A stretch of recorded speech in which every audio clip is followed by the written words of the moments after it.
La enfermera salió de su turno y tomó camino a casa, pero jamás llegó a su destino. Al principio, los investigadores no tenían una sola pista. Parecía uno de esos casos que se desvanecen entre sombras y silencios. Sin embargo, con el paso de los días empezaron a aflorar detalles francamente extraños, piezas sueltas que, al encajar, dibujaron una verdad tan inesperada como inquietante. Lo que parecía un extravío rutinario se transformó en una historia con bordes afilados, donde cada minuto contaba y cada decisión pesaba como una sentencia. Michelle Beets nació el 22 de febrero de 1953 en Nueva Zelanda. Tenía un hermano mayor, 2 hermanas menores y unos padres que la criaron con cariño y disciplina. Desde niña fue luminosa y activa, le fascinaban los caballos, nadar a contracorriente y pasar tardes enteras con sus amigos. A los 13 años ingresó a una prestigiada escuela para señoritas y se empeñó en destacar. Su meta estaba clara, quería servir a los demás y convertirse en médica, así que se tomó la educación en serio desde la adolescencia, como si su futuro dependiera de cada examen, de cada libro subrayado, de cada noche sin dormir. Con el tiempo, se formó en el área de la salud y consiguió empleo en un hospital de Auckland. Su vocación le quedó a la medida, largas guardias, decisiones rápidas, empatía y firmeza. Años después, eligió un cambio decisivo y se trasladó a Australia. Se estableció en Sydney y comenzó a trabajar en un hospital grande, de esos donde el ritmo no afloja y la urgencia dicta el paso de los días. Ahí conoció a un hombre llamado David. Empezaron a salir y, sin prisa pero con paso seguro, construyeron una relación. La constancia de Michelle y su ética implacable la llevaron más lejos. Terminó al frente del área de enfermería, un cargo que no regala aplausos, pero exige temple y liderazgo. Quienes trabajaron con ella la recuerdan caminando por los pasillos con una libreta en la mano y la mirada alerta. Era estricta cuando debía serlo, pero también sabía escuchar en los momentos críticos. En su turno, nada quedaba al azar, comprobaba protocolos, cruzaba información, preguntaba lo que nadie más se atrevía a preguntar. No era solo amor por la bata, era un compromiso real con vidas que pendían de suturas invisibles. Esa disciplina, la misma que la llevó a crecer en su profesión, la convertiría también en un punto de referencia incómodo para quienes preferían atajos, silencios y excusas. Aquella tarde en que salió del hospital, la ciudad parecía la de siempre, tráfico espeso, luces encendiéndose, gente con prisa por llegar. Pero lo habitual puede volverse trampa cuando alguien decide romper la rutina. Los policías, al no hallar indicios, empezaron por lo básico, rutas de transporte, cámaras cercanas, llamadas recientes. Nada. El vacío como única respuesta. Y, aún así, las historias que debían coincidir no lo hacían del todo. Había huecos entre palabras, pequeñas contradicciones, gestos que decían más que las voces. En ese revoltijo de datos sin aparente conexión, los agentes detectaron señales mínimas, grietas por donde asomaba algo más grande. Conforme avanzó la indagatoria, surgieron preguntas que nadie quería formular. ¿Había alguien molesto con su estilo exigente? ¿Algún paciente? ¿Algún compañero inconforme? ¿Tal vez un desconocido que la observó demasiadas veces?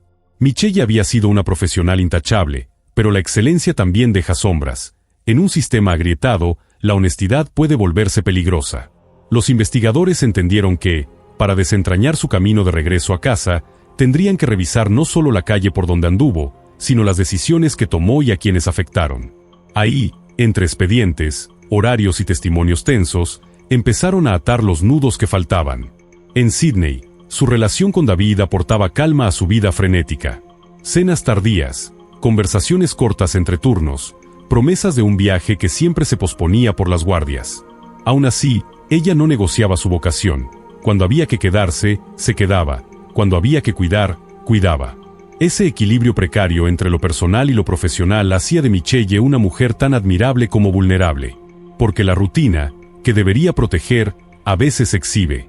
Y la noche en que no volvió a casa se convirtió en un punto de quiebre. Desde entonces, cada recuerdo suyo se volvió pista y cada palabra, posibilidad. Para entender su ausencia, había que contar su vida sin edulcorantes, con la crudeza que merecen las historias verdaderas. En una ocasión, su temple y su competencia la llevaron a integrar el equipo médico que debía acompañar al Papa durante su visita a Australia, un honor reservado para profesionales de confianza. El 27 de abril de 2010, cuando Michelle tenía 57 años, salió de casa rumbo a su turno desde temprano, y hacia las 6 de la tarde, emprendió el regreso. En el camino se detuvo en un centro comercial para comprar víveres. Alrededor de las 6:20, Una pareja que paseaba a su perro por la calle donde vivía Michelle escuchó gritos agudos, desesperados, y se dirigió de inmediato hacia el origen del sonido. Al acercarse a la casa de Michelle, vieron a un hombre con sudadera de capucha, pasamontañas y mochila saltar desde el patio y tratar de huir. Intentaron detenerlo, pero el sujeto corrió hasta perderse de vista. La pareja miró hacia la parte trasera y, sobre el piso de la veranda, encontró a una mujer tirada. Se aproximaron, le tomaron el pulso y notaron una herida profunda en el cuello. Ella todavía estaba consciente. Giró la cabeza hacia el hombre como si quisiera pronunciar algo, pero la gravedad del corte no le permitió emitir sonido alguno. Murió antes de que llegaran los paramédicos, y el caso pasó a manos de la policía. La identificación fue inmediata. La víctima era Michelle. Además del corte en el cuello, los peritos hallaron múltiples puñaladas y claros signos de defensa en brazos y manos. De inicio, los detectives plantearon que tal vez se trataba de un robo que salió mal. Según el escenario, el ataque ocurrió justo cuando ella entró a la veranda con las bolsas del supermercado. También hallaron marcas de forzamiento en la puerta trasera, lo que parecía sostener la hipótesis del asaltante sorprendido. Pero el interior de la vivienda no mostraba rastros de saqueo ni faltaba nada de valor, y esa ausencia de rapiña encendió las dudas. Había otro dato imposible de ignorar: alguien había cortado los cables del tablero eléctrico exterior, dejando la casa a oscuras y anulando la alarma. El sistema de seguridad notificó de inmediato a la compañía, y eso ocurrió solo unos minutos antes de que Michelle llegara. El personal intentó comunicarse primero al teléfono fijo y luego al celular de ella, sin obtener respuesta.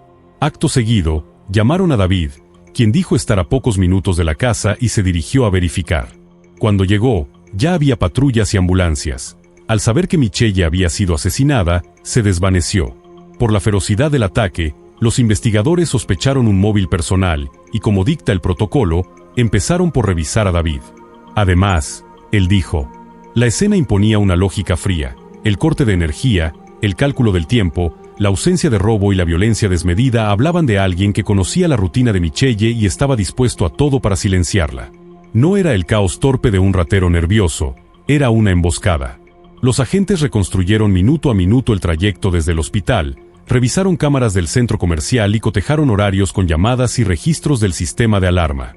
Cada segundo contaba, porque en crímenes planeados los errores son pocos, y casi siempre, diminutos: un reflejo en un vidrio, un paso fuera de ritmo, una sombra que no debería estar ahí. Entre vecinos, el recuerdo de esos gritos se volvió un eco difícil de apagar.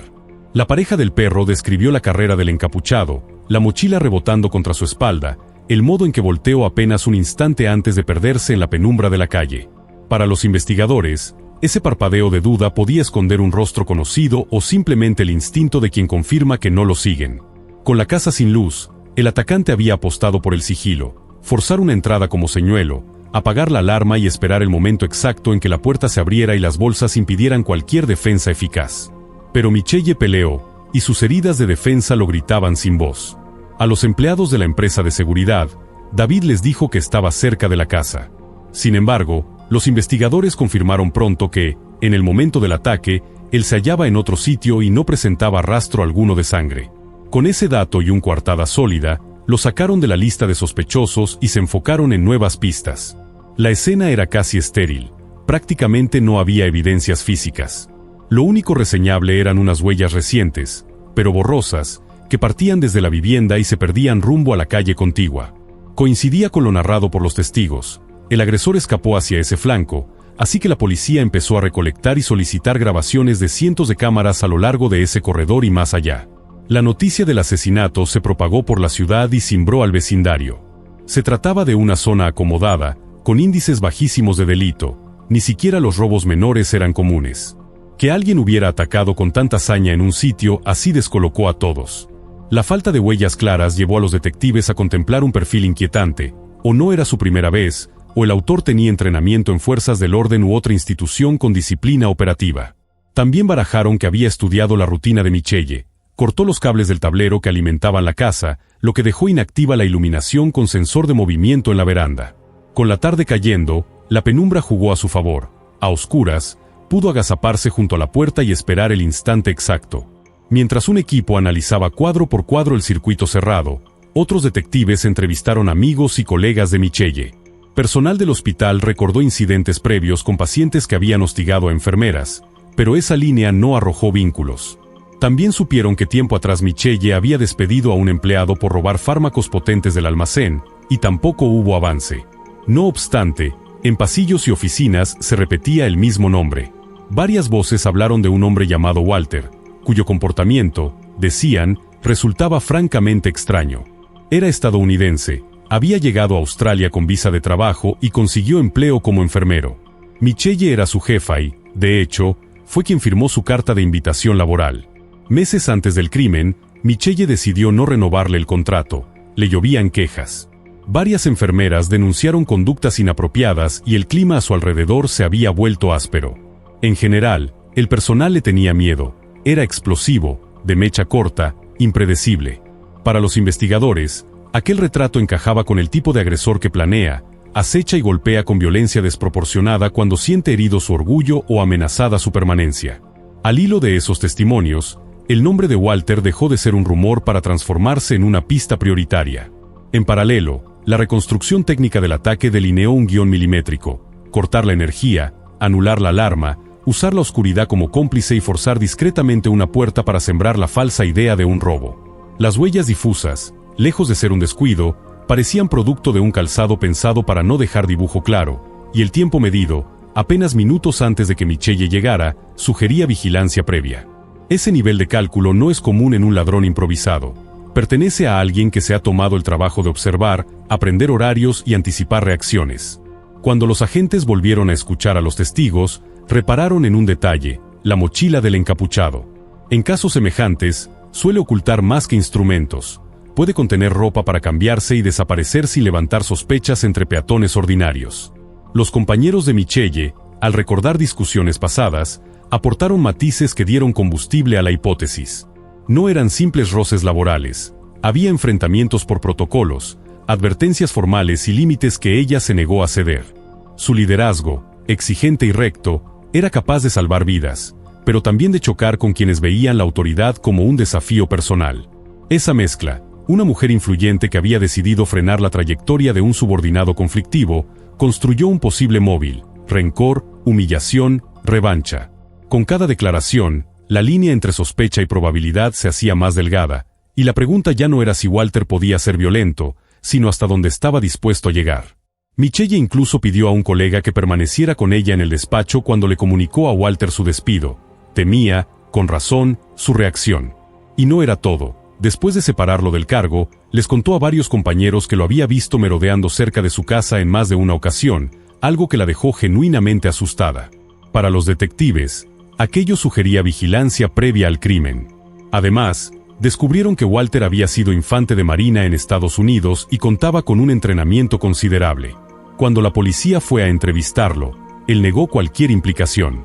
Afirmó que entre Michelle y él no existían problemas, que no guardaba rencor por el despido y que apenas coincidían en el trabajo.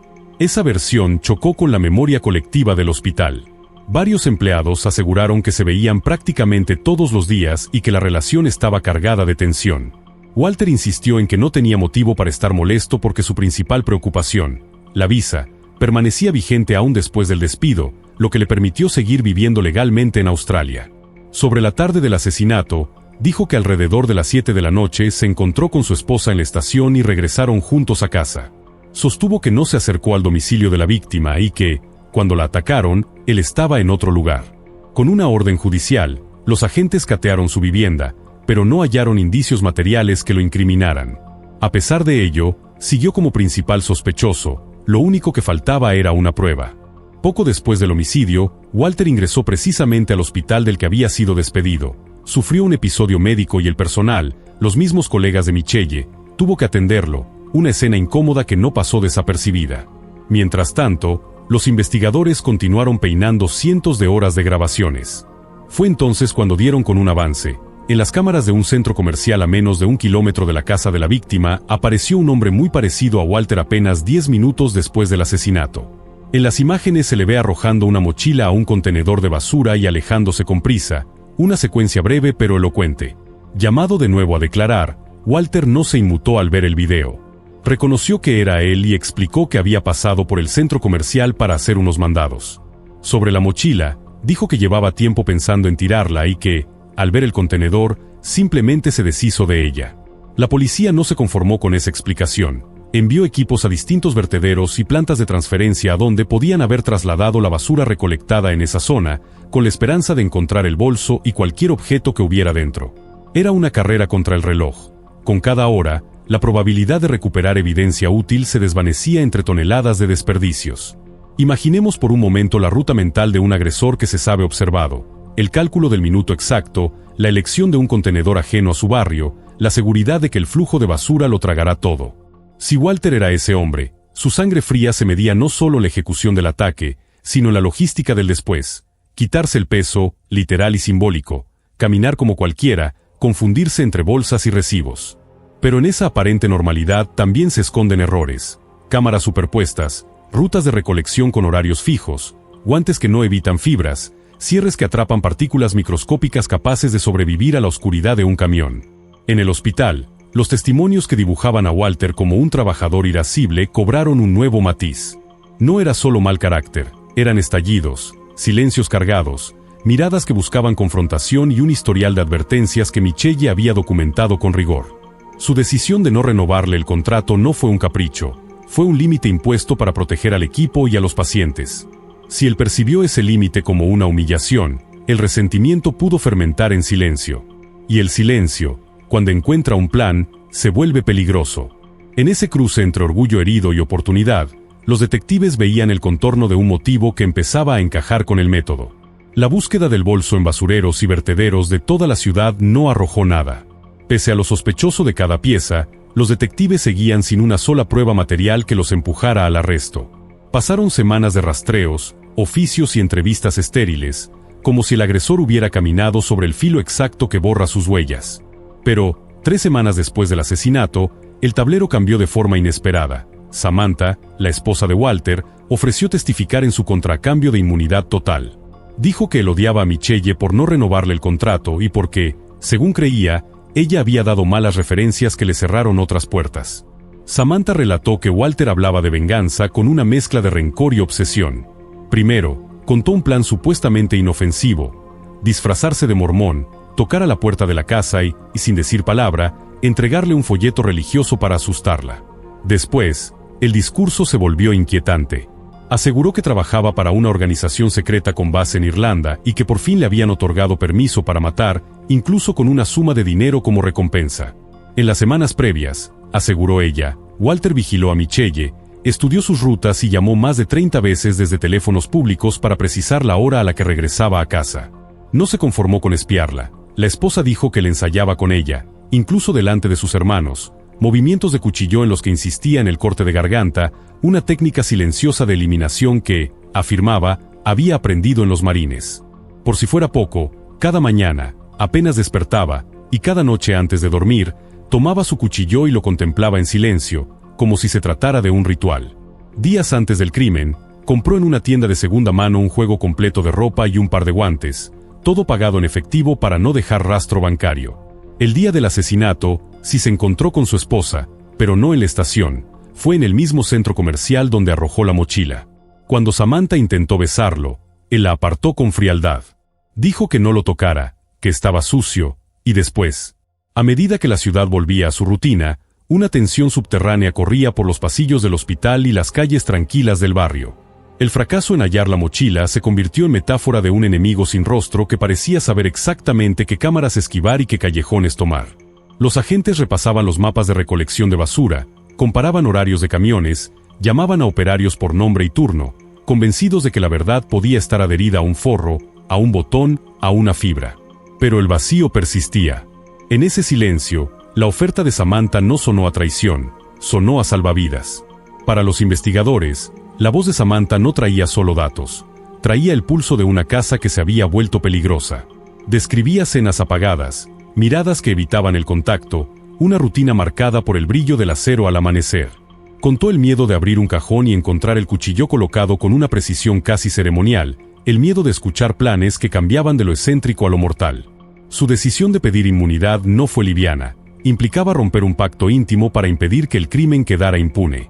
Y, con cada palabra, el retrato de Walter dejaba de ser el de un empleado resentido para parecerse al de un hombre que había cruzado una línea sin retorno. Samantha añadió que, En cuanto se apartó, él murmuró que acababa de cometer un asesinato. Walter le describió con frialdad cómo rompió una ventana de la casa de Michelle y forzó la puerta trasera para simular un robo. Luego cortó los cables que alimentaban la vivienda para apagar la luz de la veranda y se escondió allí, aguardando a su víctima. Pese a la planeación meticulosa, algo se torció. Quería atacarla por la espalda, pero ese día el auto de Michelle falló y ella tuvo que estacionar en otro sitio. Al entrar a la veranda, lo vio y gritó. Él intentó calmarla. «No te haré daño si te callas», dijo. Michelle respondió, «Está bien, no gritaré, solo me da miedo que me lastimes». Acto seguido, Walter tomó su cuchillo, le cortó la garganta y asestó varias puñaladas en la parte superior del cuerpo. Al ver a la pareja que acudía por los gritos, huyó. Se cambió detrás de un garaje cercano, metió la ropa y el arma en la mochila y la arrojó en el centro comercial. Samantha explicó sus semanas de silencio. Tenía miedo de ir con la policía, convencida de que Walter podría matarla si la descubría. Por ese mismo periodo, una periodista llamó a los investigadores con información inesperada. Dijo que había conocido a Walter en los primeros días de la indagatoria, cuando los reporteros supieron que él figuraba como sospechoso. Intercambiaron números y hablaron de forma intermitente durante 2 semanas. Al principio, Walter sostuvo su inocencia, pero de pronto la contactó para compartir algo desagradable. Confesó que había matado a Michelle y afirmó que se trataba de un asesinato por encargo a cambio de una suma considerable. Según el propio Walter, le habían diagnosticado cáncer y quería dejarle a su esposa el mayor dinero posible para que regresara a Vietnam y montara un negocio. La periodista se comunicó de inmediato con la policía, justo cuando los agentes escuchaban el testimonio de Samantha. El hermano de ella también confirmó que Walter practicaba con él los movimientos de cuchillo y que incluso le propuso acompañarlo hasta las cercanías de la casa de la víctima para vigilar la calle mientras él ejecutaba el ataque. Con ese cúmulo de declaraciones, la orden de arresto se volvió inevitable, y el hombre fue acusado formalmente de homicidio. Negó los cargos y fue enviado a prisión preventiva en espera de juicio. Meses después, lo hallaron en su celda con una hemorragia, lo llevaron al hospital y los médicos le salvaron la vida. Determinaron que la lesión había sido autoinfligida y a partir de entonces, quedó bajo vigilancia estricta. En ese punto, el expediente ya no era una colección de conjeturas, sino un mosaico de voces que se entrelazaban con precisión. La esposa aterrada que describía rituales y ensayos, el hermano que recordaba el frío de una hoja en la piel, la periodista que escuchó una confesión dicha sin temblor. La investigación, que al principio parecía nadar en la nada, había encontrado corriente. Ahora tocaba consolidar el caso, asegurarse de que cada minuto, cada llamada, cada trayecto figuraran en un mapa sin huecos. Porque en los tribunales no bastan los ecos, se necesitan rutas, tiempos, motivos y el trazo implacable del método. También pesaba la voz de Michelle, esa voz que no alcanzó a pronunciarse en la veranda pero que sobrevivía en registros, advertencias y decisiones firmadas. En sus reportes quedaba claro que ella había marcado límites, no por capricho, sino por seguridad. Y fueron esos límites, la línea que separa el deber de la impunidad, los que encendieron la mecha de un resentimiento que evolucionó en acecho, preparación y violencia. Los detectives lo sabían, hay crímenes que se cometen en un segundo y se preparan durante semanas. Este tenía la huella de ambos tiempos. Y aunque la confesión ante terceros abría una puerta, la justicia exige que la verdad pueda caminar sola, sin muletas de rumor. El control sobre Walter se reforzó. El juicio comenzó año y medio después del asesinato, y él siguió negándolo todo. Apenas participó, se reclinó tras la sombra de su abogado, quien martilló una idea central: no hay evidencias físicas, y trató de dinamitar los testimonios de la esposa y del cuñado. Según la defensa, ambos mintieron para decir lo que la policía quería oír. Recordó, además, que habían pactado inmunidad total, y como parte del acuerdo, obtendrían visas australianas, un beneficio que, sugería, bastaba para torcer la verdad a su favor. La estrategia incluyó un argumento médico. El defensor alegó que, 2 años antes del crimen, su cliente sufrió una lesión cerebral grave en un accidente, por lo que quizá no comprendía la naturaleza de sus actos. Pero, previo al juicio, Walter fue evaluado por especialistas y el informe fue claro: no presentaba alteraciones que le eximieran de responsabilidad penal. Con ese flanco cerrado, la fiscalía apoyó su caso en el corazón de la causa: las declaraciones de Samantha y su hermano, y los registros de las cámaras. Sí, faltaban huellas, fibras o ADN. Aún así, insistieron, el tejido de indicios era suficiente para sostener su participación. El móvil, dijo el Ministerio Público, no tenía misterio, rencor puro. Michelle no le renovó el contrato y él decidió cobrarse la afrenta con sangre. Los jurados lo consideraron culpable y en marzo de 2012, el juez dictó cadena perpetua. Walter no mostró reacción. Estaba tan abstraído que, cuando el juez le pidió ponerse de pie para oír la sentencia, no escuchó. Su abogado tuvo que repetírselo. A lo largo del proceso, en cambio, sonreía de forma extraña y hacía gestos hacia los familiares de Michelle, actitudes que helaron la sala y dejaron una estela de incomodidad que nadie olvidó. Tras el veredicto, emergieron datos nuevos. En Estados Unidos, Walter tenía una exesposa y un hijo a quienes debía más de $50,000 en manutención. Una de las razones por las que se aferraba a la visa australiana era evitar ese pago. Luego se supo que, pocas semanas antes del asesinato de Michelle, viajó a Estados Unidos con la intención de matar a su expareja. Por motivos que no quedaron claros, no ejecutó ese plan y regresó a Australia, concentrando entonces su atención en Michelle y en la preparación final del ataque. Ese patrón, planear, ensayar, retroceder y volver a planear, dibujaba a un hombre perseverante en la oscuridad. En la memoria del tribunal quedó el contraste entre lo que se ve y lo que pesa. No hubo un cuchillo recuperado ni una prenda con sangre que cerrara el círculo. Hubo, en cambio, una secuencia de actos que formaban una ruta coherente: vigilancia previa, manipulación de la escena, coartadas mal ensambladas, confesiones desparramadas ante personas distintas y un intento de borrarse a sí mismo detrás de un saco de basura. La justicia no siempre llega con luz plena. A veces son las sombras alineadas las que iluminan el camino.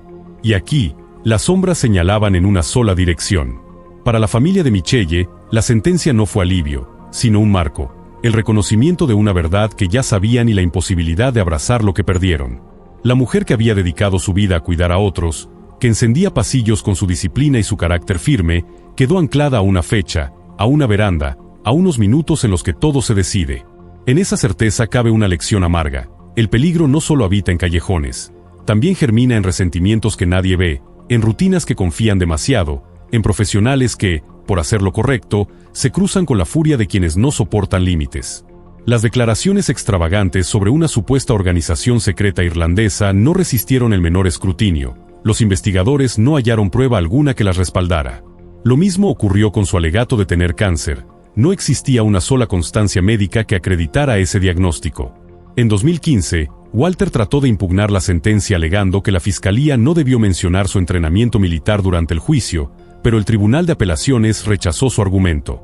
Permaneció en prisión cumpliendo cadena perpetua. 5 años después, los custodios le encontraron sin vida en su celda. La pericial concluyó que se quitó la vida. Así se cerró el expediente, aunque quedaron cabos sueltos difíciles de ignorar. Entre ellos, el nivel de detalle con que Samantha narró cada paso del crimen. Relató la secuencia como si hubiera estado frente a la escena, y eso alimentó especulaciones. Es posible que Walter le diera deliberadamente una historia completa para empujarla hacia un acuerdo con la fiscalía que le garantizara la visa. Tal vez, al sentirse acorralado, eligió que su familia obtuviera algún beneficio a través de su confesión filtrada. Eso explicaría por qué ella esperó 3 semanas, y al hablar, exigió inmunidad de inmediato. Aún así, la verdad procesal se impuso con el conjunto de indicios y las confesiones extrajudiciales. En 2012, el estado de Nueva Gales del Sur instauró un premio en memoria de Michelle, otorgado cada año a médicos que destacan por su labor en la atención infantil. Un reconocimiento que transforma el duelo en legado y recuerda que, detrás de los titulares, hay vidas que valen más que cualquier expediente. Michelle, la jefa exigente y la profesional impecable, quedó honrada en un galardón que impulsa a otros a cuidar como ella cuidó, a levantar la mano donde otros miran hacia otro lado, a convertir su nombre en un faro dentro de los hospitales. A veces la justicia no despeja todas las preguntas, solo las suficientes para sostener una condena. Queda la duda sobre los motivos detrás de las palabras de Samantha, sobre la coreografía exacta de una noche que partió una comunidad en dos, antes y después. También queda la advertencia: los límites que salvaguardan a los pacientes, esos que Michelle defendió, pueden despertar rencores capaces de cruzar la línea. Y, sin embargo, su historia no es la de un miedo que triunfa, sino la de una ética que, incluso en la tragedia, empuja cambios, becas, protocolos y premios que salvan otras vidas. Si este caso te conmovió, comparte tu opinión y apoya el contenido con un me gusta. Suscríbete para no perderte futuras historias donde analizamos, con la seriedad que merecen, los crímenes que marcan a las comunidades y las lecciones que dejan detrás. Una joven madre salió de casa para hacer unas compras. y jamás volvió. Su desaparición dejó a todos desconcertados. Al comenzar la investigación, la policía pensó que el caso sería sencillo, que la respuesta estaba a la vista. Pero lo que descubrieron superó cualquier expectativa, incluso la de los detectives más experimentados. Nadie, absolutamente nadie, estaba preparado para lo que estaba por salir a la luz. Kelsey Bart nació el 15 de septiembre de 1989 en Moses Lake, Washington. Creció en una granja junto a sus padres y su hermano mayor, ayudando desde muy pequeña con las labores del campo. Aunque la apasionaba la vida en la granja, lo que realmente la fascinaba eran los aviones fumigadores, esas pequeñas aeronaves que sobrevolaban los campos esparciendo semillas o pesticidas. Desde entonces, Kelsey soñaba con pilotar uno de esos aviones algún día. Al graduarse de la preparatoria, se inscribió en una universidad local con el objetivo claro de convertirse en piloto. Después de obtener su licencia, consiguió trabajo como instructora de vuelo. Aún así, seguía ayudando a sus padres en la granja. Enseñar a volar y colaborar en casa mantenían su vida ocupada, pero había un sueño aún más fuerte en su corazón: formar una familia. En 2016, cuando tenía 27 años, ese sueño comenzó a tomar forma. Conoció por internet a un hombre llamado Patrick. Desde el inicio, la conexión fue inmediata. Él también era agricultor y compartía su deseo de tener una familia numerosa. Después de varios meses de conversación, Kelsey tomó una decisión importante: mudarse a Colorado para estar con él. Poco tiempo después, se comprometieron. Ya instalada, consiguió empleo como instructora de vuelo en una prestigiosa escuela de aviación, especializada en entrenar a futuros pilotos militares. Era una gran oportunidad, pero tenía un inconveniente: la escuela estaba a casi 110 kilómetros de la granja de Patrick. Para facilitar su vida laboral, Kelsey rentó una pequeña casa en un lugar llamado Woodland Park. Estaba más cerca de su trabajo, pero lo suficientemente cerca de Patrick para seguir viendo a su pareja con frecuencia. Aunque vivían separados, hacían todo lo posible por pasar tiempo juntos. Su relación avanzaba rápido. A inicios de 2017, Kelsey descubrió que estaba embarazada.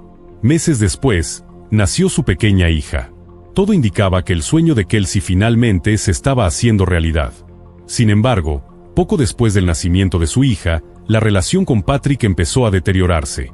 Él comenzó a mostrarse distante, frío, desinteresado. Ya no parecía tener el mismo entusiasmo por su vida en común. A pesar de todo, Kelsey no se dio por vencida. Estaba decidida a salvar su relación y luchó con todas sus fuerzas para mantener unida a su familia. El 22 de noviembre de 2018, Día de Acción de Gracias, Kelsey tenía planes para cocinar la cena. Esa misma mañana, llamó a su mamá. Conversaron sobre los preparativos y Kelsey mencionó que iría al supermercado a comprar los ingredientes. Durante los días siguientes, envió algunos mensajes, pero de pronto, el silencio. Dejó de responder. Al principio, su madre pensó que estaría ocupada. Después de todo, Kelsey tenía trabajo y una bebé a la que cuidar. Pero con cada día que pasaba, la preocupación crecía. Casi una semana entera había transcurrido sin saber nada de ella. Alarmada, su madre contactó al hermano mayor de Kelsey, esperando que él tuviera noticias, pero tampoco había sabido nada. Desesperada, la madre de Kelsey llamó a Patrick.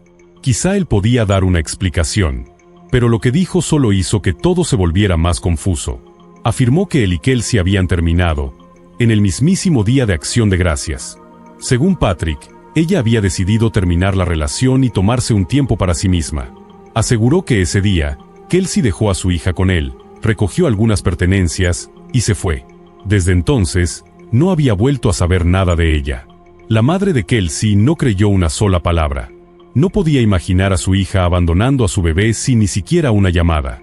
Además, ella misma había hablado con Kelsey esa mañana, y no había mencionado nada de una ruptura. Al contrario, estaba contenta, emocionada por preparar la cena de Acción de Gracias. Preocupada, le pidió a Patrick que fuera a revisar la casa de Kelsey. Él dijo que sí, pero primero tenía que terminar unos asuntos en la granja. La llamada nunca llegó.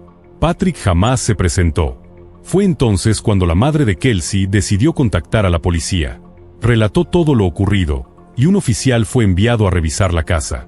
Al llegar, encontraron el auto de Kelsey estacionado afuera, pero ni rastro de ella. Nadie contestó al tocar la puerta. Y sin una orden judicial, la policía no podía ingresar. Lo único que pudieron decirle a su madre fue que Kelsey no estaba allí. Entrevistaron a Patrick, y él repitió su historia, que Kelsey se había ido voluntariamente. Esta vez, sin embargo, añadió un nuevo detalle. Afirmó que ella había tomado algunas de sus pertenencias, incluyendo su arma de fuego. Eso fue lo que Patrick aseguró cuando la policía le preguntó sobre Kelsey. Según él, en los días previos a su desaparición, Kelsey se había comportado de forma extraña. Dijo que estaba preocupado, que temía que hubiera hecho algo drástico. La policía solicitó acceso a la casa de Kelsey, y lo que encontraron adentro solo generó más preguntas. Todas sus cosas seguían allí: ropa, documentos importantes, artículos personales. Todo, menos una cosa: sus llaves. Su auto estaba estacionado afuera, pero las llaves no estaban por ningún lado. Era difícil imaginar un escenario lógico donde alguien se llevara las llaves, pero dejara el vehículo. Nada tenía sentido. Ante estas inconsistencias, la policía local decidió abrir oficialmente una investigación por desaparición. Uno de los primeros pasos fue obtener los datos del celular de Kelsey. Cuando los investigadores revisaron el historial de GPS, encontraron que la última señal registrada fue el 25 de noviembre, 3 días después de que se le vio por última vez.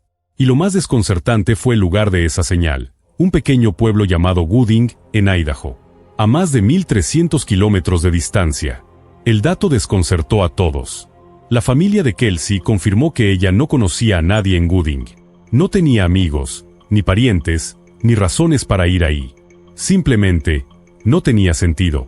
La policía contactó a las autoridades locales de Idaho y pidió ayuda.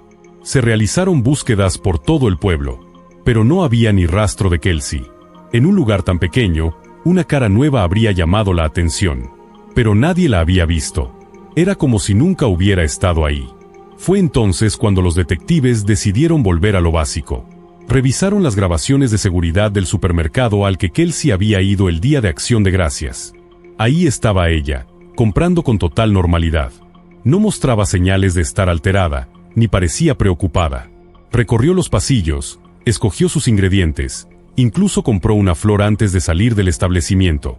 Todo parecía indicar que su plan era regresar a casa y preparar la cena, tal como lo había dicho. La policía volvió a revisar su casa. Esta vez, con más atención.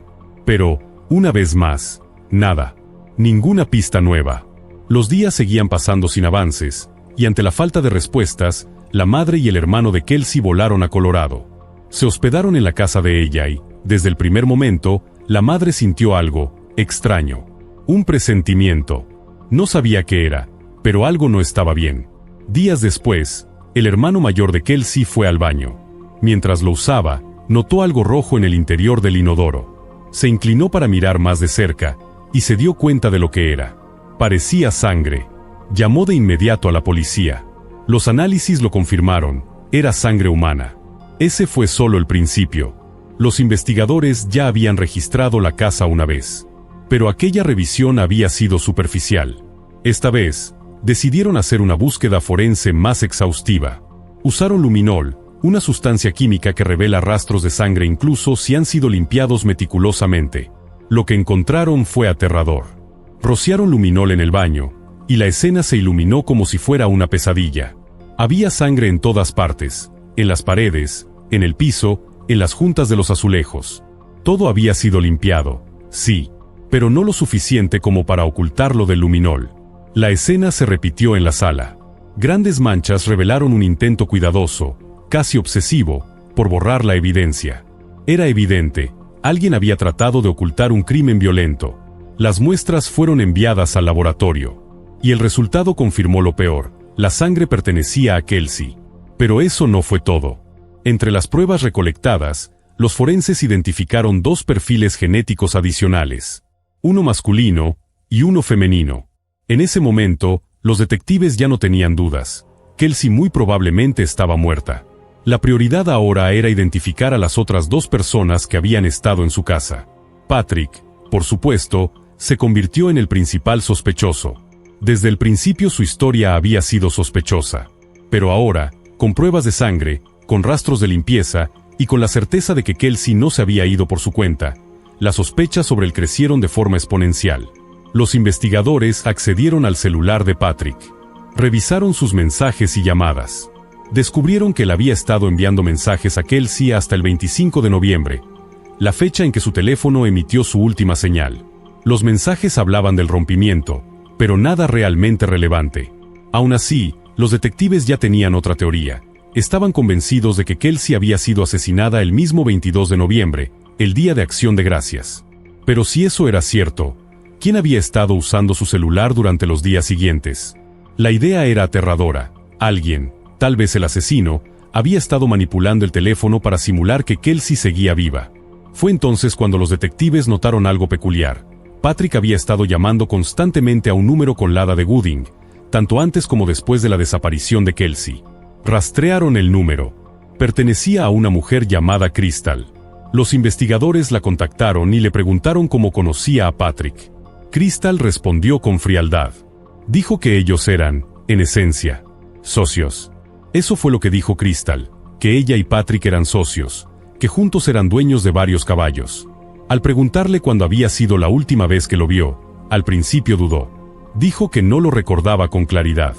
Pero después de unos segundos de vacilación, terminó por admitir que habían planeado verse justo después del Día de Acción de Gracias. Según su versión, ella y Patrick tenían la intención de comprar otro caballo, así que manejó desde su ciudad hasta Colorado para verlo personalmente. Pero en el camino, según dijo, se enteró de que Patrick no tenía suficiente dinero para cerrar el trato. Entonces, simplemente, dio la vuelta y regresó a casa. Esa historia no convenció a los investigadores. El trayecto desde donde vivía Crystal hasta la casa de Patrick era de casi 1.600 kilómetros. ¿Quién haría semejante viaje solo para ver un caballo, y luego regresarse sin más? Las dudas crecieron aún más cuando Crystal dijo que ni siquiera había usado su propio automóvil. Afirmó que había pedido prestado el coche de una amiga, porque consumía menos gasolina. Ese detalle, lejos de aclarar, sonaba demasiado calculado. Como si ya supiera que su auto no debía aparecer en ninguna cámara ni registro de peaje. Antes de terminar la llamada, los detectives le preguntaron si conocía a Kelsey. Crystal dijo que la había visto en las noticias, pero que nunca la había conocido en persona. Esa respuesta encendió todas las alarmas. Crystal vivía en otro estado, y en ese momento el caso de Kelsey aún no había aparecido en medios nacionales. ¿Cómo era posible que alguien en su situación ya hubiera visto a Kelsey en las noticias? Decididos a saber más, los investigadores empezaron a indagar en la vida de Crystal. Descubrieron que recientemente se había divorciado. Así que se pusieron en contacto con su exesposo, esperando que él pudiera arrojar algo de luz sobre lo que realmente estaba ocurriendo. Lo que dijo cambió todo. Cuando le preguntaron si conocía a Patrick, el exmarido respondió de inmediato: claro, lo conoce desde 2006. Fue su primer amor. Reveló que, durante años, Crystal y Patrick habían tenido una relación intermitente, pero que nunca habían perdido contacto. Y más aún, según él, su aventura nunca terminó, ni siquiera después de casarse con ella. Aseguró que Crystal seguía viéndose con Patrick en 2017, justo el mismo año en que Patrick se comprometió con Kelsey. Pero eso no fue lo más perturbador. El exesposo también reveló que Crystal le había mentido sobre dónde estuvo después de Acción de Gracias. Al principio le dijo que fue a visitar a unas amigas entre el 24 y el 25 de noviembre, pero, tras ser contactada por la policía, finalmente confesó, había estado en Colorado. Luego, otro detalle inquietante salió a la luz. El 4 de diciembre, Crystal le pidió a su ex que la acompañara a comprar un celular nuevo. Dijo que había perdido el suyo. Para los investigadores, esa fecha no era una coincidencia. El 4 de diciembre fue el mismo día en que ellos confiscaron el teléfono de Patrick. Con toda esta información, ya había suficiente evidencia para solicitar una muestra de ADN. Viajaron a Idaho y se presentaron ante Crystal. Ella accedió a dar la muestra, pero se negó rotundamente a responder cualquier pregunta. Mientras esperaban los resultados del laboratorio, la policía localizó a la amiga que le había prestado el coche a Crystal para su viaje a Colorado. Ella accedió a que examinaran el vehículo. También mencionó que, dentro del coche, guardaba una pistola. Cuando los investigadores revisaron el arma, se encontraron con algo alarmante: faltaba una bala del cargador. La dueña fue clara: el arma estaba completamente cargada cuando se la prestó a Crystal. No tenía idea de qué había pasado con esa bala. Y eso, apenas era el principio. Otro testimonio inesperado llegó de parte de una amiga cercana de Crystal. Su nombre, Michelle. Y lo que contó volteó el caso de cabeza. Michelle relató que, a finales de octubre, aproximadamente un mes antes de que Kelsey desapareciera, Crystal la había llamado llorando, desesperada. Le confesó algo escalofriante: Patrick le había pedido que asesinara a su prometida. Sí, que la matara. Según Michelle, Patrick le dijo a Crystal que Kelsey estaba maltratando a su hija, que usaba drogas, que bebía demasiado, y que él no podía hacerlo, que sería muy obvio si algo le pasaba a Kelsey estando él cerca. Necesitaba a alguien más. Michelle insistió en que fuera a la policía, pero Crystal nunca lo hizo. Esa revelación cambió por completo el curso de la investigación. Ya no había dudas. Tanto Patrick como Crystal estaban implicados en la desaparición y posible asesinato de Kelsey. Aún así, faltaba lo más importante: las pruebas definitivas. Los investigadores aún no tenían el ADN, y lo más importante, no tenían el cuerpo. No sabían exactamente qué le había pasado a Kelsey. Pero entonces, el caso dio otro giro inesperado. Crystal llamó a la policía. Dijo que había contratado un abogado, y que estaba lista para hablar. Cuando los detectives se reunieron con ella, no vaciló. No intentó ocultar nada. Y soltó una bomba. Crystal confesó. Dijo que Patrick había asesinado a Kelsey, y que ella lo había ayudado, limpiando la escena del crimen. Según su relato, Patrick había estado planeando el asesinato durante meses. Pero desde el principio, su intención era que fuera Crystal quien lo ejecutara. Tal como le había contado a Michelle, él la presionó, la manipuló, la convenció de que Kelsey era una amenaza para su hija. Y Crystal le creyó. Crystal dijo que, según Patrick, deshacerse de Kelsey era la única salida, la única manera de solucionar todo. Y ella aceptó ayudarlo. 2 meses antes de la desaparición de Kelsey, comenzaron a planear el crimen. Su primera idea parecía simple. Crystal, que era enfermera y tenía fácil acceso a medicamentos, envenenaría el café favorito de Kelsey. Sería algo rápido, sin violencia. Pero había un problema: Crystal y Kelsey nunca se habían conocido. Para resolver eso, idearon una historia de portada. Crystal se haría pasar por una nueva vecina que acababa de mudarse al vecindario. En septiembre, puso el plan en marcha. Compró el café favorito de Kelsey, fue hasta su casa y tocó la puerta. Cuando Kelsey abrió, intercambiaron unas palabras cordiales. Crystal le entregó el café y se despidió. Pero no lo había envenenado. No pudo hacerlo. Solo quería verla, conocerla. Y así, el primer intento falló. El siguiente plan de Patrick fue más directo. Crystal debía conducir hasta su granja, recoger un tubo de metal que él había preparado, ir a casa de Kelsey y matarla. Condujo casi 1.600 kilómetros, recogió el tubo y se estacionó frente a la casa de Kelsey. Pero otra vez, no pudo. Se quedó en el auto por un rato, y luego se marchó. Patrick no se rindió. Su tercer plan fue idéntico al anterior, con una sola diferencia: esta vez no era un tubo, era un bate de béisbol. Crystal volvió a manejar todo el trayecto, recogió el arma y se acercó a la casa de Kelsey. Pero, una vez más, no pudo hacerlo. Simplemente no fue capaz. Fue entonces cuando Patrick entendió que si quería a Kelsey muerta, tendría que hacerlo él mismo. Según la confesión de Crystal, todo ocurrió la tarde del Día de Acción de Gracias. Patrick fue a casa de Kelsey con un plan retorcido. Le dijo que había comprado varias velas aromáticas con olores navideños y que quería que jugaran un juego. Kelsey debía vendarse los ojos e intentar adivinar el aroma de cada una. Kelsey aceptó. No tenía motivos para sospechar. No imaginaba lo que venía.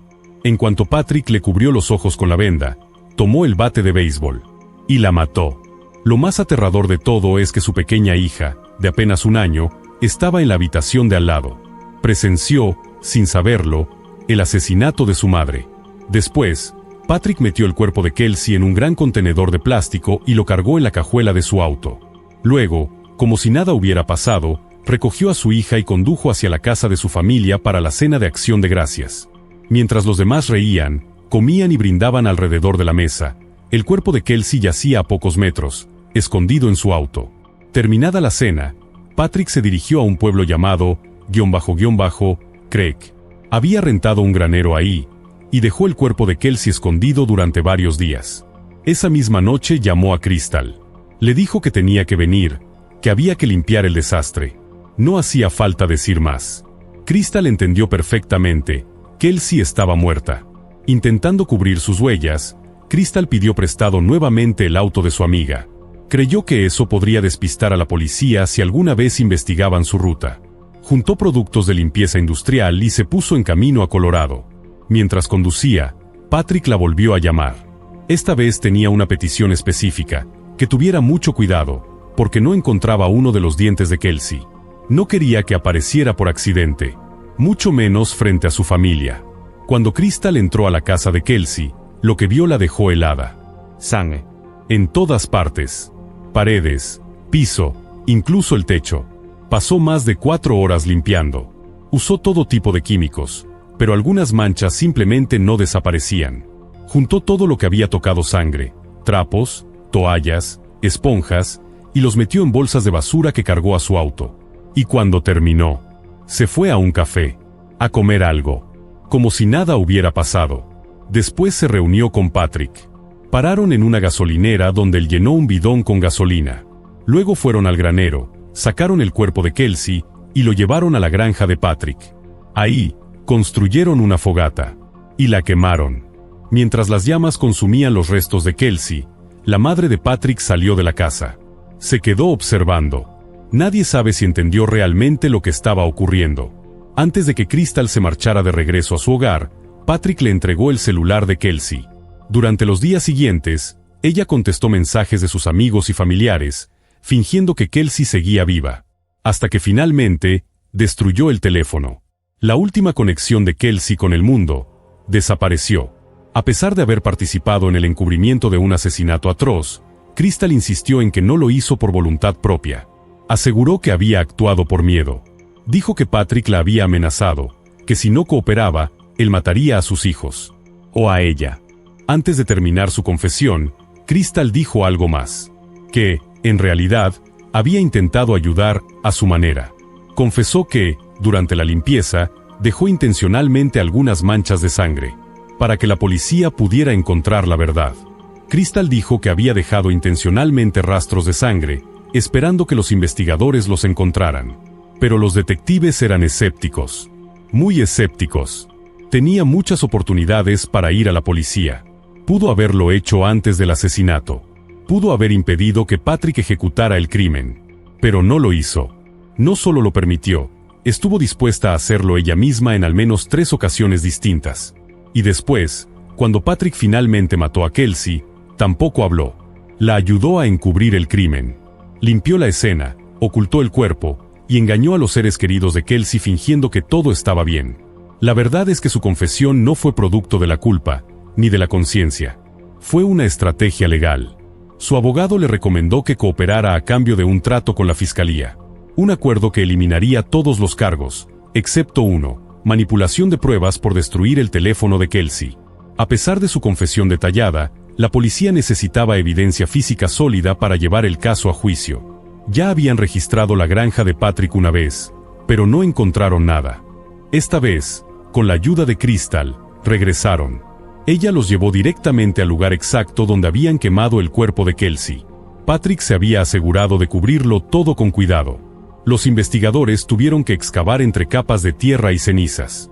Eventualmente, los forenses encontraron restos calcinados de un cuerpo, pero casi nada quedaba que pudiera usarse para una prueba de ADN. Solo una pieza, un diente. Era el mismo diente que Crystal había mencionado durante la limpieza. Pero estaba tan dañado por el fuego que era imposible confirmar, de forma definitiva, que pertenecía a Kelsey. Sin embargo, entonces llegó el punto de quiebre. Los resultados del laboratorio por fin estaban listos. El ADN encontrado en la casa de Kelsey coincidía con 2 perfiles, Patrick y Crystal. Era lo que necesitaban. Patrick fue arrestado y acusado de asesinato en primer grado. Pasó los siguientes años tras las rejas mientras los fiscales construían el caso. Nunca admitió nada. Jamás mostró remordimiento. Según la fiscalía, Patrick tenía múltiples motivos para querer a Kelsey muerta. Su relación estaba rota. Ya no quería estar con ella. Pero tenían una hija, y eso lo ataba. No podía simplemente marcharse. Así que, en su mente retorcida, decidió eliminarla. Otro posible motivo era financiero. Patrick enfrentaba problemas económicos graves y estaba al borde de perder parte de su negocio agrícola. Los investigadores creen que eso también pudo influir en su decisión de asesinar a Kelsey. Aunque no lograron identificar un solo motivo determinante, el caso contra Patrick era contundente. Había pruebas irrefutables. Una de las más importantes surgió de su propio teléfono. El análisis de sus registros mostró que Patrick había pasado varias horas en la casa de Kelsey el día del asesinato, contradiciendo su versión de que solo había pasado unos minutos para dejar a la niña y recoger unas cosas. Las cámaras de seguridad de un vecino reforzaron esta evidencia. En el video se ve a Patrick llegando a la casa con su hija, pero no salió hasta varias horas después. Después del crimen, el teléfono de Patrick se desplazó a su granja. Y el de Kelsey, también. No lo había apagado. Ambos teléfonos se movieron juntos durante días, hasta que finalmente Patrick se le entregó a Crystal, quien lo utilizó para enviar mensajes falsos antes de destruirlo. Más pruebas salieron a la luz. Cámaras de seguridad captaron a Patrick transportando el gran contenedor plástico donde escondió el cuerpo. Otra cámara, en una gasolinera, lo mostró junto a Crystal llenando un bidón con gasolina, lo que confirmó su participación en la quema de los restos. Durante el juicio, emergió un detalle aún más perturbador. Un empleado de una tienda de telefonía declaró que Patrick había entrado justo el día que la policía confiscó su celular para hacer una pregunta inusual. Quería saber cómo borrar todos los datos de un dispositivo a distancia. Y si eso no bastara, vino lo peor. Un compañero de celda de Patrick testificó que él había hecho una lista de personas a las que quería matar. Había 3 nombres: Crystal, su exesposo y la madre de Kelsey. No cabía duda. Patrick no solo era culpable, era peligroso, y seguiría siéndolo. Con toda la evidencia en su contra y la colaboración de Crystal, el jurado no tardó en llegar a un veredicto: culpable. Fue sentenciado a cadena perpetua sin posibilidad de libertad condicional, más 156 años adicionales. En cuanto a Crystal, su acuerdo con la fiscalía le dio una sentencia increíblemente benévola: solo 3 años de prisión. Pero incluso eso fue reducido por el juez a 18 meses, con posibilidad de libertad anticipada tras cumplir apenas 1. Al final, cumplió muy poco tiempo. Y hoy, está libre. Libre, a pesar de haber participado en el encubrimiento de un asesinato atroz que pudo haber evitado. Pero dentro de todo el horror, al menos hubo un rayo de esperanza. La familia de Kelsey obtuvo la custodia total de su pequeña hija. Y desde entonces, ha vivido con ellos, rodeada de amor y cuidado. En honor al sueño de Kelsey, su pasión por volar, sus padres fundaron una organización sin fines de lucro para apoyar a jóvenes que aspiran a convertirse en pilotos. Así, el legado de Kelsey sigue volando. Una joven salió de la oficina para tomar su descanso de comida. Iba a casa, como lo había hecho algunas veces. Pero ese día, nunca regresó. Sus compañeros, preocupados por su ausencia, llamaron a la policía. Lo que los investigadores descubrirían después parecía sacado de una película de terror. Pero era real. Terriblemente real. Y pieza por pieza, lograron desentrañar la verdad. Carolyn Vinton nació el 30 de mayo de 1993, en Plainsboro, Nueva Jersey. Vivía ahí con sus padres y su hermana mayor. Desde pequeña, soñaba con conocer el mundo. Tras terminar la preparatoria, estudió en Lafayette College, donde participó en 2 programas internacionales que la llevaron a Japón y Alemania. Durante su carrera, obtuvo 3 licenciaturas: Relaciones Internacionales, Sociología y Antropología. Graduada en 2015, Carolyn consiguió un empleo en una empresa de marketing cerca de su ciudad natal. Rentó un departamento en Plainsboro para estar cerca de su familia. Fuera del trabajo, dedicaba su tiempo libre al voluntariado en una liga juvenil y actividades benéficas. En los años siguientes, mantuvo su rutina: trabajar, ayudar a los demás y viajar siempre que podía. El 10 de junio de 2019, Carolyn, de 26 años, decidió ir a su casa durante la hora de comida. Planeaba regresar más tarde a la oficina, pero eso nunca ocurrió. Pasaban las horas y no había rastro de ella. Sus compañeros empezaron a inquietarse.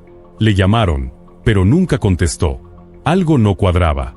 Carolyn no era de las que faltaban al trabajo. Casi nunca salía a comer fuera de la oficina. Era disciplinada, responsable. Ya para el atardecer, la preocupación se volvió angustia. Decidieron llamar a la policía. A las 6 de la tarde, los oficiales llegaron al complejo de departamentos donde vivía Carolyn. La puerta estaba entreabierta, y lo que encontraron al entrar los dejó helados. Carolyn yacía en el suelo, rodeada de sangre. Demasiada. No había duda. Estaba muerta.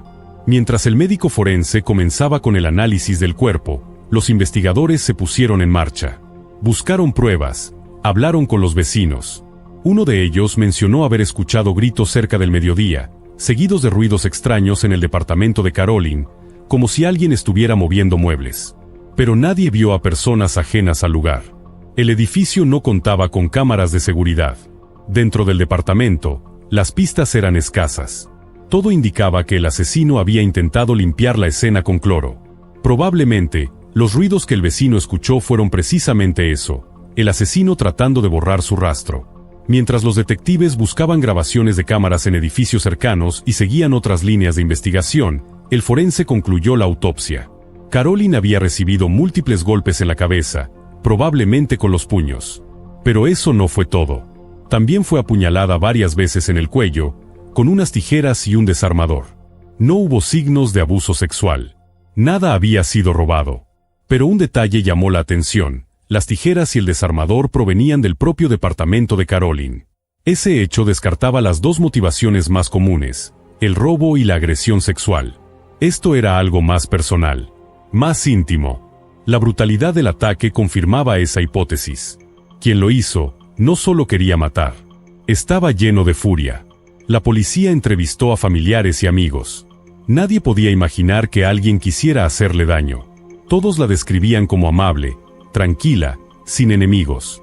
No tenía pareja, ni exparejas problemáticas. Nada apuntaba a un conflicto. Entonces, los detectives hablaron con sus compañeros de trabajo. Y ahí, algo llamó la atención. Ese mismo día, otro empleado se había ausentado durante la hora de comida. Kenneth Saul, de 30 años. Al principio no parecía sospechoso. Pero hubo una coincidencia inquietante. Kenneth tampoco regresó a la oficina hasta mucho más tarde. Su jefe contó que Kenneth llamó para decir que tenía problemas con su auto y que iba a pasar al taller mecánico. Pero más tarde, el mismo jefe verificó, y Kenneth nunca fue a ese lugar. Otros empleados notaron cosas extrañas también. Cuando volvió a la oficina, Kenneth parecía nervioso. Tenía rasguños en las manos. Y en una conversación casual, hizo una pregunta inquietante. La policía puede arrestar a alguien solo con pruebas circunstanciales. Los detectives no lo dudaron. Decidieron investigar más a fondo. Kenneth era contador, casado, padre de una niña nacida el año anterior, sin antecedentes penales. A simple vista, no parecía el perfil de un asesino, pero las apariencias pueden engañar. A pesar de que Kenneth no encajaba del todo en el perfil de un asesino, los detectives no podían ignorar tantas señales de alerta. Decidieron hablar directamente con él. Kenneth repitió la misma versión que había dado a su jefe, que había salido durante la hora de comida para llevar su auto al taller. Pero cuando los investigadores le pidieron algún comprobante, una factura, un ticket, algo, Kenneth no pudo mostrar nada. Nada. Más tarde, cambió su historia. Ahora afirmaba que no había ido al taller. Según él, decidió arreglar el coche por su cuenta en un parque cercano a la oficina. Ese cambio de versión fue suficiente para despertar aún más sospechas. Primero, por el simple hecho de cambiar su relato. Y segundo, porque Kenneth era contador, no mecánico. ¿De verdad alguien así intentaría reparar su auto solo, en medio de un parque? Kenneth siguió negando cualquier participación en el asesinato de Caroline. Y la verdad es que, hasta ese momento, la policía no tenía pruebas suficientes para arrestarlo. Pero entonces, apareció algo que cambiaría el rumbo de la investigación. Mientras revisaban grabaciones de seguridad de edificios cercanos, los detectives también analizaron imágenes de la cámara de tablero de una patrulla que había pasado por la zona poco después del mediodía. Y ahí, lo vieron. El auto de Kenneth. La grabación lo ubicaba cerca del complejo de departamentos donde vivía Caroline. Eso contradecía por completo su historia. El parque donde supuestamente había estado estaba a kilómetros de distancia. Era prueba circunstancial, sí, pero reforzaba el caso en su contra. Otra pista surgió del informe forense. Bajo las uñas de Caroline, los expertos encontraron rastros de piel. Había peleado por su vida. Había arañado a su atacante. Kenneth tenía rasguños frescos en las manos. Rasguños que no supo explicar. El problema era que la cantidad de material biológico no era suficiente para obtener un perfil genético completo. Aún así, la policía tomó una muestra de ADN de Kenneth y la envió al laboratorio. El resultado fue inconcluso. No se podía confirmar que fuera su ADN, pero tampoco se le podía descartar. No era prueba definitiva, pero sí era suficiente para mantenerlo en la mira. Para los detectives, ya no había duda, Kenneth era el responsable. Durante semanas siguieron buscando pruebas, pero no encontraron nada nuevo. Finalmente, consultaron con la fiscalía. Juntos concluyeron que toda la evidencia circunstancial podía ser suficiente para sostener el caso en un juicio. 2 meses después del asesinato de Carolyn, la policía arrestó a Kenneth y lo envió a la cárcel, en espera de su proceso. Y fue entonces, cuando el caso dio un giro inesperado. En medio de la preparación del juicio, los detectives recibieron una carta. Venía de la cárcel, y la enviaba el compañero de celda de Kenneth. Lo que decía, los dejó sin aliento. Según la carta, Kenneth le había ofrecido $15,000 a cambio de cometer un asesinato una vez que saliera de prisión. El plan era escalofriante y demasiado específico. La víctima debía ser una mujer al azar, de entre 25 y 30 años. El arma, un desarmador y unas tijeras. Debía apuñalarla en el cuello. Y luego, limpiar la escena con cloro. La policía no tardó en creerle al reo, porque en ese momento, los detalles específicos del asesinato de Carolyn no se habían hecho públicos.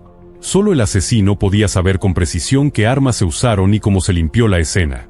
Parecía que Kenneth quería fabricar la apariencia de un asesino serial. Otro ataque con las mismas características.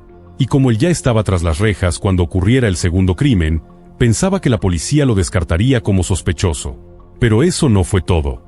Kenneth propuso un segundo plan, más retorcido aún. Le dijo al recluso que también podía asesinar al detective principal del caso, o a alguna de las personas entrevistadas durante la investigación. Si elegía esta última opción, debía montar la escena para que pareciera un suicidio, y dejar una nota en el cuerpo. Una confesión falsa. Un escrito que dijera que esa persona había asesinado a Carolyn. El objetivo era claro, sembrar la duda. Hacer que la policía pensara que el verdadero asesino había muerto. Y con eso, liberar a Kenneth. En cuanto al asesinato del detective, no estaba del todo claro qué esperaba lograr con eso. Pero parecía convencido de que, sin el investigador principal, todo el caso se derrumbaría. Y por si fuera poco, también le dio consejos. Instrucciones detalladas sobre cómo evadir a las autoridades después del crimen. Irónicamente, ignorando el hecho de que él mismo había sido arrestado casi de inmediato. El plan era absurdo, infantil. Pero Kenneth hablaba en serio. Creía, firmemente, que todo eso lo sacaría de prisión.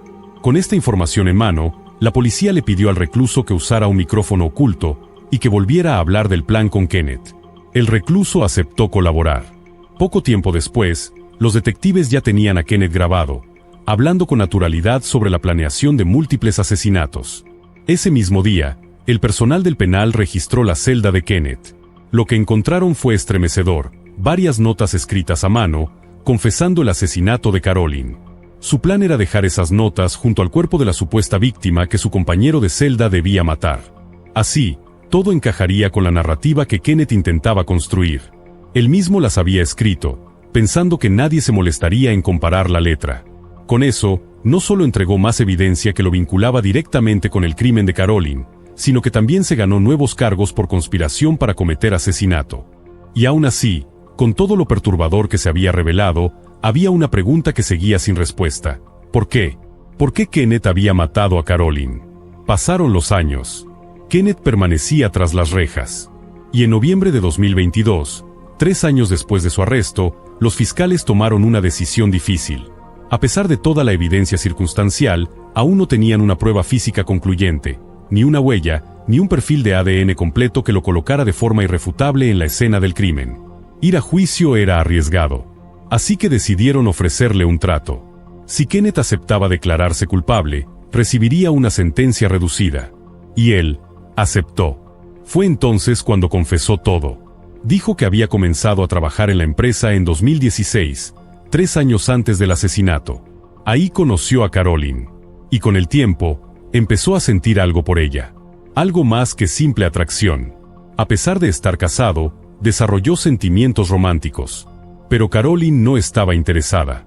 Se lo dejó claro. Muy claro. Kenneth no insistió. No la acosó. No hizo nada evidente. Pero por dentro, algo se fue gestando. Una obsesión. Silenciosa, insidiosa, peligrosa. Mientras todos pensaban que lo había superado, Kenneth comenzó a obsesionarse más y más. Hasta que cruzó una línea. En algún momento, robó en secreto las llaves del departamento de Caroline. Hizo una copia. Y luego, sin que ella se diera cuenta, devolvió el original. Desde entonces, comenzó a entrar en su casa cuando ella no estaba. Por lo general, durante sus descansos del trabajo. Pero no se detuvo ahí. Instaló cámaras ocultas en su departamento, para poder verla, observarla, seguirla. Y Caroline no tenía idea. Durante meses, Kenneth regresaba constantemente para revisar las cámaras. Hasta que llegó el 10 de junio. Ese día, volvió a entrar. Era la hora de comida. Pensó que Caroline estaría en la oficina, como siempre. Pero lo que no sabía, era que ese día, ella también había decidido regresar a casa. La sorpresa fue total. Según su confesión, estaba dentro del departamento cuando escuchó la llave girando en la cerradura. Rápidamente se escondió detrás de la puerta. Y cuando Caroline entró, supo que no tenía salida. La atacó. La arrojó al suelo, la golpeó en la cabeza varias veces. Luego, tomó unas tijeras y un desarmador de sus cosas, y comenzó a apuñalarla. En el cuello. Una y otra vez. Cuando la vio muerta, intentó limpiar la escena con cloro. Pero había demasiada sangre. Entonces, recogió todas las cámaras ocultas, salió del departamento, y regresó a la oficina como si nada hubiera pasado. En enero de 2023, Kenneth fue sentenciado a 45 años de prisión por el asesinato de Caroline. Además, recibió 10 años más por conspirar para cometer otro asesinato desde la cárcel. Antes de recibir su condena, dio una última declaración en la corte. Se dirigió a la familia de Caroline. Lo siento todos los días por las decisiones que tomé. Si hubiera alguna forma de deshacer lo que hice, lo haría sin dudarlo. Me arrepiento profundamente del dolor que les he causado. No hay palabras lo suficientemente grandes para describir las atrocidades que cometí ni la miseria que traje a sus vidas. También pidió perdón a su propia familia, que estaba presente en la sala. Lo siento por cómo soy, y por haberlo ocultado durante toda mi vida. La fachada que construí les impidió ver cualquier señal. Solo puedo imaginar el dolor que les causé al descubrir la verdad. Pero muchos de los involucrados en el caso pusieron en duda la sinceridad de su arrepentimiento. No solo había asesinado brutalmente a Caroline para evitar ser descubierto, sino que además estuvo dispuesto a mandar a matar a personas inocentes, todo con tal de eludir su responsabilidad. Su esposa, ajena por completo a su doble vida, solicitó el divorcio poco después de su arresto. Y a pesar de su supuesto remordimiento, Kenneth presentó una apelación casi de inmediato tras ser sentenciado. Argumentó que parte de la evidencia en su contra había sido obtenida violando sus derechos constitucionales. Pero a finales de 2024, la Corte rechazó su apelación. Determinaron que no había ninguna irregularidad en la investigación. La sentencia original fue ratificada. Hoy, todo indica que Kenneth Saul pasará el resto de su vida en prisión. Comparte tu opinión sobre esta historia en los comentarios. Y si te impactó este caso, no olvides darle me gusta al video. Gracias por ver.